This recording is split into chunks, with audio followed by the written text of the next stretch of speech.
Thomas the Tank Engine was feeling bright and cheerful. It was a splendid day.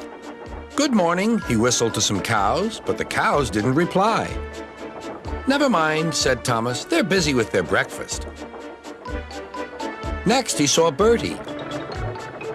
"Hello, Bertie. Care for a race today?" But all Bertie could say was, "Ouch! That's another hole in the road." "I'm sorry, Bertie," smiled Thomas. Thomas was still in good spirits when Bertie arrived at the next station.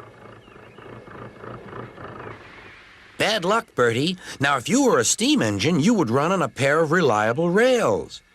"Huh," replied Bertie. "The railway was supposed to deliver tar to mend the road 2 weeks ago. You can't trust a thing that runs on rails." "I run on rails. You can trust me, Bertie. I'll see if I can find out what's happened." And Thomas puffed away towards the big station.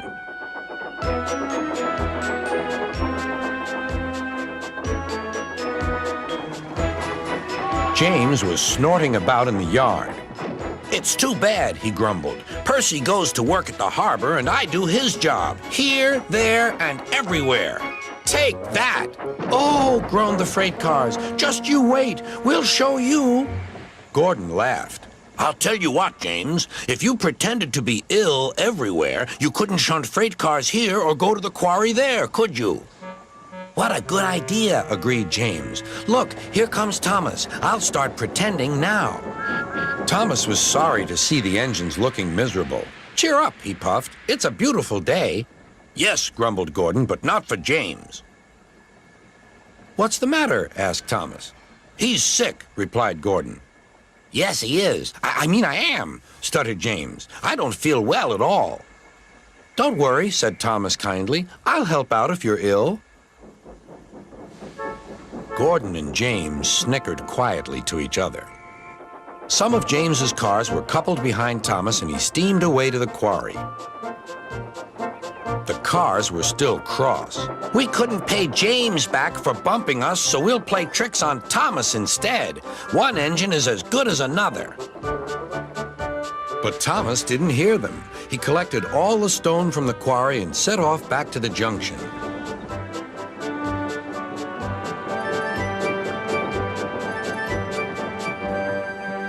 Danger lay ahead.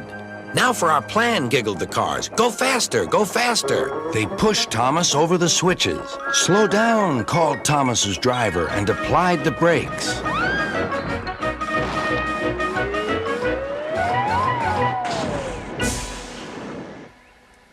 Poor Thomas stood dazed and surprised in a muddy pond as a toad eyed him suspiciously.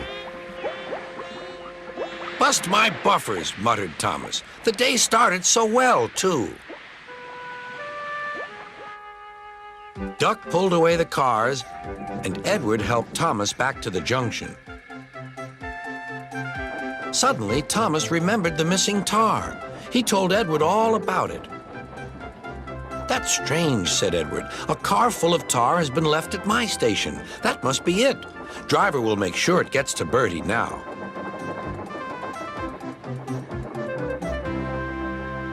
Later, James spoke to Thomas. "I'm sorry about your accident," he muttered, "and so is Gordon.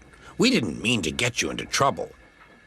"No, indeed," spluttered Gordon. "A mere misunderstanding, Thomas. All's well that ends well."